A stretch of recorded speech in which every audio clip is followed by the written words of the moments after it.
Hello and welcome to IGNOU BAPSH। तो BPSC 141 का 9th unit आज हम करने जा रहे हैं जिसका टाइटल है पैसिफिस्ट मूवमेंट। तो इन मूवमेंट्स को पढ़ने से पहले हम ये समझते हैं कि पैसिफिज्म होता क्या है। तो जो टर्म है पैसिफिज्म वो पैसिफिक वर्ड से ली गई है जिसका मतलब होता है पीस मेकिंग और ये लैटिन भाषा का एक शब्द है। तो जो बेसिक एम है इस पैसिफिज्म का वो ये है कि दुनिया भर में जो भी डिस्प्यूट्स चल रहे हैं, भले ही वो कोई बॉर्डर डिस्प्यूट हो, देशों के बीच में कोई इकोनॉमिक डिस्प्यूट हो, सोशल डिस्प्यूट हो या फिर कल्चरल डिस्प्यूट हो, इन सभी डिस्प्यूट्स को रिजॉल्व करने के लिए हमें एक पीसफुल मैनर का यूज़ करना चाहिए और इस वे में करना चाहिए कि बिना किसी वायलेंस के वो जो डिस्प्यूट्स हैं वो सॉल्व हो जाएं। पैसिफिज्म में हम हमेशा वॉर और मिलिट्री एक्शंस को अपोज करने का काम करते हैं या उन सभी एक्शंस को अपोज करने का काम करते हैं जो कि फोर्स के द्वारा किए जाते हैं। तो जो बेसिक बिलीफ है वो यही है कि पॉलिटिकल, इकोनॉमिक और सोशल एंड्स जो हैं उन सभी को अगर हमें पूरा करना है तो हमें किसी भी तरीके की वायलेंस का कभी भी सहारा नहीं लेना चाहिए। उसके बाद लास्ट में ये कहा जाता है इस नोशन में कि यहाँ पर ये रिजेक्ट किया जाता है कि जो भी गवर्नमेंट फोर्सफुल तरीके से किसी भी डिस्प्यूट को सॉल्व करने का काम कर रही है तो वो गवर्नमेंट अनजस्ट है। और इसी वजह से यहाँ पर इसको रिजेक्ट किया जाता है कि कोई भी गवर्नमेंट या फिर कोई भी ऑर्गेनाइजेशन अगर अपने एंड्स को सेटिस्फाई करने के लिए फोर्स का यूज़ कर रही है तो ये गलत बात है। हमें फोर्स का यूज़ किए बिना अपने एंड्स को सेटिस्फाई करना चाहिए। तो ये है मतलब पूरा पैसिफिज्म का। आगे बढ़ते हैं, अब ये होता क्या है। तो पैसिफिज्म अगर हम देखें तो ये माना जाता है पैसिफिज्म में कि किसी भी तरीके की वायलेंस जिसमें वॉर या अनजस्टिफिएबल कुछ मीन्स आते हैं या कुछ ऐसे सर्कमस्टांसेस आते हैं जिनकी वजह से कोई डिस्प्यूट जो है वो यहाँ पर उभर के आता है, तो उन सभी को हमें पीसफुल मीन्स के ज़रिए सेटल करना आना चाहिए। और यहाँ पर उन सभी लोगों पर ये अप्लाई होता है पैसिफिज्म का कॉन्सेप्ट जो कि वॉर को अपोज करने का काम करते हैं। उसके बाद अगर हम पैसिविज्म के डेफिनेशन को और ब्रॉड वे में लेके जाएं तो ये इन सभी लोगों पर लागू होती है जो इंडिविजुअल्स स्ट्रांगली ये सेंसिटाइज करते हैं कि जो ऑन गोइंग स्लॉटर चल रहा है बैटल फील्ड्स में वो गलत है। मिलिट्री सॉल्यूशंस जो है वो भी गलत हैं और हमें हमेशा पीस एडवोकेसी पे काम करना चाहिए जिसमें नॉन वायलेंट एक्शंस जैसे कि पेटिशंस, मीटिंग्स, ट्रीटीज, एग्रीमेंट्स, ये सारी चीज़ें आती हैं। उसके बाद पैसिफिज्म में ये भी कहा जाता है कि अगर हमें पीस को ऑब्टेन करना है तो कुछ ऐसे एसेंशियल वर्च्यूज हैं जिनकी प्रैक्टिस हमें करनी चाहिए, जैसे कि टॉलरेंस, हार्मनी एंड लव। इन सभी कॉन्सेप्ट्स के बारे में हम इस सब्जेक्ट में पढ़ चुके हैं और गांधी जी के नॉन वायलेंस की जो रेजीम थी, या हम कह सकते हैं कि उनका जो दर्शन था इस चीज़ का, ये इन तीन चीज़ों पे ही सबसे ज़्यादा टिका हुआ रहता है।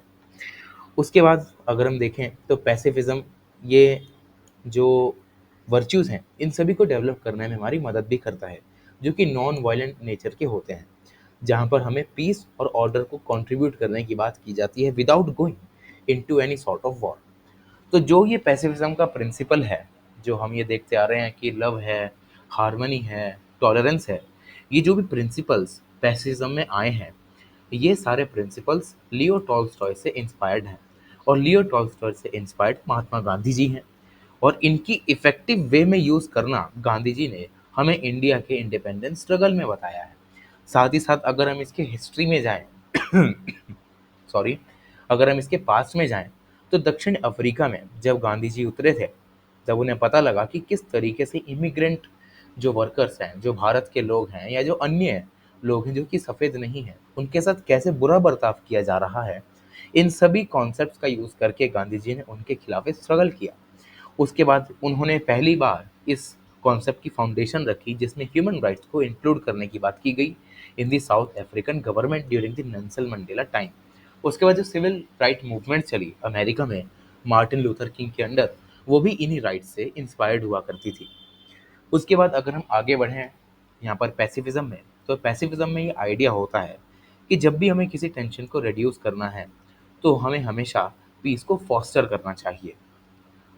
अगर हम वर्ल्ड वॉर वन से पहले की बात करें तो ये सारी चीज़ें वर्ल्ड वॉर वन से पहले भी चला करती थी, लेकिन वर्ल्ड वॉर वन जब ऐसे यहाँ पर ब्रेकआउट हुई, हम ये देखते हैं कि बहुत सारे लोग मारे गए जर्मनी के एक्सकलेशन की वजह से। तो जो लोग थे अब वो सड़कों पे आने लग गए हर तरीके के लोग आने लग गए। अब उन लोगों ने यूनिवर्सल पीस कांग्रेस को अटेंड करना भी चालू किया ताकि पीस, लॉ एंड ऑर्डर को हम इफ़ेक्टिवली अपने देशों में इम्प्लीमेंट कर सकें बिना किसी वॉर के। तो जो ग्रेजुअल इमर्जेंस हुआ इंटरनेशनल सिस्टम का, उसमें ये देखा गया कि भले ही लोग इस पीस कांग्रेस, जो हमारी यूनिवर्सल पीस कांग्रेस है, इसको भले ही ये क्या कर लें, अटेंड कर लें, तब भी ये देखा गया कि बहुत सारी अनरिजॉल्व टेंशन्स जो हैं नेशंस के बीच में, वो अभी भी बरकरार हैं। तो इसको हटाया कैसे जाए?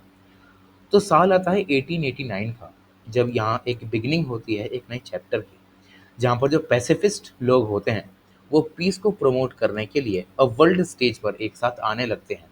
वो मीटिंग्स करते हैं, वो एग्रीमेंट साइन करते हैं और यूरोप में अपना हब बनाते हैं, और यूरोप ही सबसे बड़ा अड्डा बनता है इन सभी मीटिंग्स का, जहाँ पर ये जो वॉर के खिलाफ जो भी चीज़ें हुआ करती थी, रेजिस्टेंट मूवमेंट हुआ करती थी, ये मोमेंटम गेन करना चालू कर लेती हैं। उसके बाद बहुत सारे ऐसे ग्रुप्स भी बनते हैं जो कि पीस को प्रोपेगेट करने का काम करते हैं। उसके बाद अगर हम आगे हैं तो 3 तरीके के पैसिफिस्ट के बारे में हमें बताया गया है, जिसमें सबसे पहले आते हैं एब्सोल्यूट पैसिफिस्ट। एब्सोल्यूट पैसिफिस्ट का मतलब ये है कि भाई ये तो कट्टर हैं। कट्टर का मतलब क्या, कि ये कहते हैं कि यार जो वॉयलेंस है, हम दूसरों को मारते हैं अपने सेल्फ डिफेंस के लिए, वो बहुत ही ज़्यादा गलत है, हमें किसी की भी जान लेने का हक नहीं है। फिर दूसरे लोग आते हैं कंडीशनल पैसिफिस्ट। कंडीशनल पैसिफिस्ट वो लोग होते हैं जो कि ये कहते हैं कि वॉर को तो अपोज करना चाहिए, लेकिन खुद के नेशन की सिक्योरिटी की अगर बात आए तो अपने सेल्फ डिफेंस के लिए मिलिट्री का एक्शन करना बहुत ही ज़्यादा ज़रूरी बन जाता है। फिर थर्ड आते हैं सिलेक्टिव पैसिफिस्ट। वो ये डिसाइड करते हैं कि जो ये मिलिट्री वॉर हो रही है, या तो वो जस्टिफाइड है या तो वो नेसेसरी है। ठीक है, ये सिलेक्टिव वे में काम करते हैं। एक अगर मिलिट्री एक्शन हुआ तो वे देखते हैं कि हाँ भाई ये सही हुआ। फिर उसके बाद ये कहते हैं कि क्या ये नेसेसरी था, हम बिना वॉर को किए इसको सुलझा नहीं सकते थे। तो सिलेक्टिव वे में अपना एक काम करते रहते हैं। ये होते हैं सिलेक्टिव पैसिफिस्ट। तो आप कौन से पैसिफिस्ट हैं, ये मुझे कमेंट बॉक्स में बताना। उसके बाद नेक्स्ट टॉपिक हमारे पास आता है पैसिफिज्म फॉर कॉन्फ्लिक्ट रेजोल्यूशन। तो ओवरऑल अगर हम देखें तो कॉन्फ्लिक्ट दो तरीके के होते हैं। पहले कॉन्फ्लिक्ट ऐसे होते हैं जो कि एक देश के साथ दूसरे देश के होते हैं। फिर ऐसे कॉन्फ्लिक्ट भी होते हैं जो कि अपने ही देश के अंदर चलते रहते हैं, जहाँ पर एक जो कंट्री है वो अपने अंदर रहने वाले इंडिविजुअल्स के जो कॉन्फ्लिक्ट्स हैं उनको सुलझाने में लगी रहती है। साथ ही साथ वही कंट्री अपने देश के साथ लगे हुए बॉर्डर एरियाज जो भी हैं उनके साथ भी कॉन्फ्लिक्ट में रहती है। और जैसे जैसे कॉन्फ्लिक्ट आगे बढ़ते हैं, इन सभी की इंटेंसिटी, परसेप्शन और जो इंटेंशन है वो भी वेरी करने लगता है। और इसी को हम अगर निगेट करने की बात करें तो हमें इनिशिएटिव का सहारा लेना चाहिए, ताकि हम इस कॉन्फ्लिक्ट को रिजॉल्व कर सकें। तो आज हमारे पास इस युग में हम खड़े हैं कि हमारे पास बहुत सारे ऐसे न्यूमरस तरीके के टूल्स हैं जिनकी वजह से हम कॉन्फ्लिक्ट को रिजॉल्व कर सकते हैं। आज हमारे पास रेजोल्यूशंस हैं, आज हमारे पास एग्रीमेंट्स हैं, ट्रीटीज़ हैं, पीस टॉक्स हैं। ठीक है, तो इन सभी के ज़रिए हम किसी भी कॉन्फ्लिक्ट को रिजॉल्व करने की ताकत रखते हैं, जहाँ पर हम सबसे पहले उस कॉन्फ्लिक्ट को आइडेंटिफाई करते हैं कि हो क्यों रहा है। उसके बाद इस कॉन्फ्लिक्ट में होने वाले जो भी रेपरकशंस आए या जो भी चीज़ें इस कॉन्फ्लिक्ट के दरमियान हुई, उसको हम एनालाइज करने का काम करते हैं कि ये क्यों हुई, इसके पीछे के कारण क्या क्या रहे। उसके साथ ही साथ कुछ ऐसे एंथुजियास्टिक इंडिविजुअल्स और ऑर्गेनाइजेशंस भी हमारे साथ अब जुड़ चुकी हैं जो कि इंटरेस्टेड हैं इन सभी कॉन्फ्लिक्ट को रिजॉल्व करने के, जो कि आज के टाइम पे पार्टीज के बीच में चल रही हैं। तो इन सभी ऑर्गेनाइजेशंस और एंथुजियास्टिक इंडिविजुअल्स का काम यही रहता है कि इन्हें लगता है कि जब तक ये देश यहाँ पर जो है वो एग्जिस्टेंस में है, एक दूसरे के साथ को एग्जिस्ट कर रहे हैं, तो ऐसा कभी भी नहीं हो सकता कि ये एक दूसरे के साथ लड़ाई में ना लड़ें। लड़ाइयाँ होंगी, कॉन्फ्लिक्ट होंगे, लेकिन हमारा काम क्या है, इन कॉन्फ्लिक्ट्स को कभी भी फुल फ्लेजेड वॉर में कन्वर्ट नहीं होने देंगे। ये इन सभी इंथुजियास्टिक इंडिविजुअल्स और ऑर्गेनाइजेशंस का काम रहता है, जो कि पैसिफिज्म का सहारा लेकर कॉन्फ्लिक्ट्स को यहाँ पर सॉल्व करने का काम करती है। उसके बाद हम बात करते हैं गांधी एंड पैसिफिज्म के बारे में। तो जो गांधी जी थे, इंडियन कंटेक्स्ट में गांधी जी पहले ऐसे इंसान बने जिन्होंने पैसिफिज्म को भारत की धरती पर अपनाना शुरू किया। उनके व्यूज़ जो कि नॉन वायलेंस पर थे, उनको ऑब्जर्वेशंस जो कि उन्हें जैन ट्रेडिशन से मिली, उनका extreme reliance on the principle based on truth, ये सभी चीज़ें यूनिट 1 में पढ़ के आ जाएगी कि कैसे जब गांधी जी बड़े हो रहे थे तो वो धीरे धीरे अलग अलग रिलीजन से एक्सपोज रहे। उनके फादर की साइड अलग थे रिलीजन, उनकी मदर की साइड अलग थे, इनका खुद अलग एक रिलीजन में जो है वो विश्वास हुआ करता था। तो इन सभी को मिलाकर गांधी जी ने अपनी एक अलग फिलॉसफी बनाई, जहाँ पर नॉन वायलेंस का, ट्रुथ का, लव का, हार्मनी का, इन सभी का इन्होंने एक अमेलगमेशन किया और एक कॉन्सेप्ट बनाया ऑफ नॉन वायलेंस, जिन्होंने गांधी जी ने इस हमारे इंडिया के इंडिपेंडेंस स्ट्रगल में भी यूज़ किया। सॉरी। तो जो गांधी जी हुआ करते थे वो हमेशा नॉन वायलेंट एक्शंस को जस्टिफाई किया करते थे, क्योंकि उन्हें लगता था कि जो नॉन वायलेंस मेजर्स हैं वो ज़्यादा सक्सेसफुल है हमारी भारत की सोसाइटी के लिए, क्योंकि यहाँ पर जो रिसोर्सेज हैं उनका यूज़ किया जाता है ना कि दूसरे को वैंडलाइज करने में, ना कि पब्लिक प्रॉपर्टी का नुकसान करने में, बल्कि सिटीजन्स के जो माइंड है इनको सिंक्रोनाइज करने में, उनके दिलो दिमाग को बदलने में हम इसका यूज़ कर सकते हैं।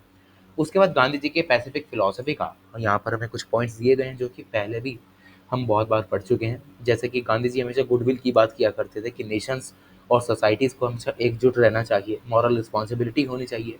अगर एक दुख में है तो उसे उस दुख में उसका साथ देना चाहिए। सेकंड ये कि वॉर को एलिमिनेट करना चाहिए। स्टेट्समैन को ये देखना चाहिए कि किसी भी तरीके की वॉर जो है वो एक्सकलेट ना हो सके। अगर वॉर होती भी है तो हर तरीके का यूज़ करे जिससे कि वॉर जो है वो रुक सके, जिसमें third party settlement, world government, disarmament और इंटरनेशनल पुलिस फोर्स जैसी चीज़ें आती हैं।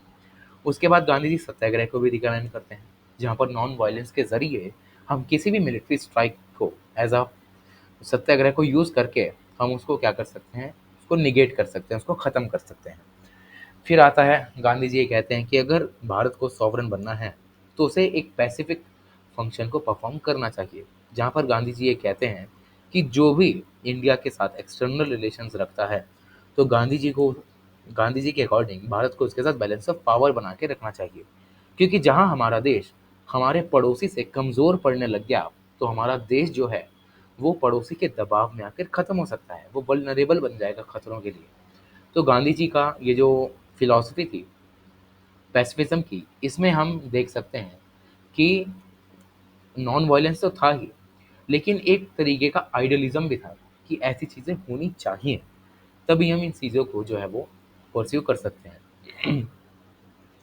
उसके बाद ये देखा जाता है कि जो गांधी जी का पैसिफिज्म है वो उनके बिलीफ ऑफ नॉन वायलेंस में सबसे ज़्यादा हमें देखने को मिलता है, जहाँ पर वो ये कहते हैं कि अगर हमें जस्टिस को अचीव करना है तो हमें जस्टिस को हमेशा ट्रूथफुल में हमेशा उसको अचीव करके रखना चाहिए।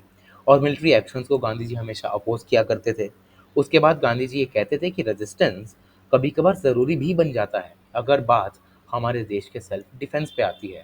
और यही सेम चीज़ हम यहाँ पर गांधी जी के इस पॉइंट में नज़र आती है, जहाँ पर ये कहते हैं कि बैलेंस ऑफ पावर का होना बहुत ही ज़्यादा ज़रूरी है। अगर बैलेंस ऑफ पावर नहीं होगा तो हम पे एक देश हावी हो जाएगा और वो हमें दोबारा गुलाम बना लेगा। उसके बाद गांधी जी एग्जाम्पल के ज़रिए हमें बताने की कोशिश करते हैं, जो कि एग्जाम्पल है वर्ल्ड वॉर वन का। तो during the world war one जो बंड न्यूएस वाटरलैंड होता है, जिसे हम न्यू फादरलैंड लीग कहते हैं, वो जर्मनी बर्लिन में एमर्ज होती है। और ये जो एक ऑर्गेनाइजेशन होती है ये कुछ इंटेलेक्चुअल पैसिफिस्ट लोग एक इस जो मूवमेंट है इसको चलाने का काम करते हैं। इसमें liberals, socialist, reform minded diplomats ये सारे आते हैं और ये कहते हैं कि जर्मनी में ये जो युद्ध चल रहा है हमें इसको नेगोशिएट करना चाहिए by having peace instead of war. लेकिन ये जो पूरा ग्रुप होता है ये बहुत ही छोटा होता है। ये इसको आगे बढ़ाने के लिए टेम्पलेट्स बंटवाते हैं, प्रिंट करवाते हैं, ताकि पीसफुल सॉल्यूशन को प्रमोट किया जा सके और नेशनलिस्ट वॉर ऑब्जेक्टिव्स को यहाँ पर अपोज करते हैं। तो ये छोटी सी स्टोरी है। उसके बाद गांधी जी अपने व्यूज़ रखते हुए कहते हैं कि जो गांधी जी हैं वो हमेशा वॉर को क्रिटिसाइज करते हुए ही हमें नज़र आते हैं। वो ये कहते हैं कि वॉर जो है वो किसी भी देश के लिए सही नहीं है। वॉर की वजह से जो देश है उन पे इम्पैक्ट पड़ता है, उनके लोग मारे जाते हैं, लोगों में गरीबी फैलती है, देश जो है वो इंफ्रास्ट्रक्चर वे में देखें तो बहुत ही ज़्यादा पिछड़ जाता है। उसके बाद गांधी जी न्यूक्लियर वॉरफेयर को भी कंडेम करते हुए कहते हैं कि जो देश न्यूक्लियर हथियार रखते हैं वो सब के सब क्रिमिनल्स हैं, उन्हें पनिश करना चाहिए। उसके बाद गांधी जी पीस को प्रमोट करते हुए कहते हैं कि हमें हमेशा पीस को प्रमोट करना चाहिए, हमें हमेशा एफर्ट्स करने चाहिए कि किस तरीके से पैसिफिस्ट लोग जो हैं वो वर्ल्ड वाइड मिलिट्री एग्रेशन के अगेंस्ट कंटिन्यू कर सकते हैं और अपने व्यूज़ जो भी हैं उनके पीस पर वो आगे रख सकते हैं। उसके बाद हम ये देखते हैं कि जो भी उनके व्यूज़ थे वर्ल्ड वॉर सेकंड में, तो जैसे जैसे अब गांधी जी के व्यूज़ जो हैं वो इवॉल्व करना चालू करते हैं, गांधी जी ये कहते हैं कि डिफेंस मिलिट्री ऑपरेशन ज़रूरी हैं। अगर हम इंडिया बर्मा, यानी बर्मा उस समय का म्यांमार, तो जो इंडिया म्यांमार का फ्रंटियर है, उस समय पर ये बिलीव था कि सबसे ज़्यादा जो हम कह सकते हैं कि इंसर्जेंट लोग जो हैं या जो आतंकवादी हैं, जो इंडियन सोसाइटी में दंगा कराने का काम कर रहे हैं, वो सबसे ज़्यादा इधर से ही आते हैं। तो इसको बचाने के लिए गांधी जी कहते हैं कि मिलिट्री ऑपरेशंस की ज़रूरत है, क्योंकि ये हम अपनी होमलैंड को प्रोटेक्ट करने के लिए लगा रहे हैं, जो कि बहुत ज़्यादा नेसेसरी है। लेकिन तब भी गांधी जी कुछ नॉन वायलेंट सॉल्यूशंस की बात कर सकते हैं। वो ये कहते हैं कि अगर पॉसिबल है तो इन सभी चीज़ों को नॉन वायलेंट वे में हमें सॉल्व करना चाहिए, ताकि हम आगे जाके जो है वो नॉन वायलेंट नेशन के रूप में जाने जाएं। उसके बाद जो गांधी जी की अप्रोच है पैसिफिज्म को लेके, वो हम ये देख सकते हैं कि आइडियलिज्म और पैट्रियटिज्म मिक्सचर है। तो इस पूरे पैराग्राफ में हमने देखा कि गांधी जी की जो भी अप्रोच थी पैसिफिज्म को लेकर, उसमें आइडियलिज्म और पेट्रियटिज्म दोनों का एक मिक्सचर हमें दिखाई देता है। जहाँ पर एक तरफ गांधी जी कहते हैं कि मिलिट्री ऑपरेशन ज़रूरी है, वहीं गांधी जी दूसरी ही तरफ वहाँ पर नॉन वायलेंट सॉल्यूशंस की भी बात करते हुए हमें नजर आते हैं। तो ये बात होती है यहाँ पर गांधी एंड पैसिफिज्म की। उसके बाद का जो ये टॉपिक है, जिसमें प्रोमिनेंट लीडर्स के बारे में बताया गया है, ये इतना इंपॉर्टेंट है नहीं। और लास्टली हमें बताया गया है कि पैसिफिज्म अगर देखें तो उसकी कंटेम्प्ररी वर्ल्ड में क्या क्या रेलेवेंस है। तो पैसिफिज्म आज के टाइम पे अगर हम देखें तो कहीं भी हमें सुनाई नहीं देता। हम हमेशा nuclear डिसआर्मामेंट, anti war campaigns, conflict resolutions को सुनते हैं। तो मैनी थियरिस्ट ये कहते हैं कि अगर हमें कॉन्फ्लिक्ट रेजोल्यूशन की तरफ जाना है, तो हमें इस पूरी दुनिया को एक बेटर प्लेस बनाना पड़ेगा रहने के लिए, जिसमें हम लव, हार्मनी, ट्रुथ, इन सभी कॉन्सेप्ट्स का यूज़ कर सकते हैं। अगर इस सोसाइटी में अगर हम इन सारे कॉन्सेप्ट्स को इम्प्लीमेंट कर दें और सोसाइटी मॉरल वे में अपलिफ्ट हो जाए, तो बहुत सारे थियरिस्ट का मानना ये रहता है कि जो हमारा वर्ल्ड है वो आगे जाकर बहुत ज़्यादा जो है वो आगे बढ़ सकता है। जहाँ पर वो ये कहते हैं कि अगर आज के टाइम पे अगर हम पैसिफिज्म की वो देखें रेलेवेंस, तो पैसिफिज्म एक बहुत ही अच्छा ऑल्टरनेटिव है वॉर के अगेंस्ट। ये आइडियोलॉजी ऐसी है जहाँ पर वॉर को अपोज किया जाता है। आज के टाइम पे भी इसकी रेलेवेंस जो है वो फेड नहीं हुई है। हम आज के टाइम पे भी बहुत सारे इश्यूज़ में देखते हैं कि जो वॉर हैं उसमें पीस को एस्टेब्लिश करने की बात की जाती है, अटेन करने की बात की जाती है। तो इस कन्फ्लिक्ट रिडन वर्ल्ड में अगर हम देखें तो पैसिफिज्म आज के टाइम पे भी, भले ही हम इस वर्ल्ड को ना सुने, लेकिन इस शब्द का जो रेलेवेंस है वो आज के टाइम पे भी बहुत ही ज़्यादा है।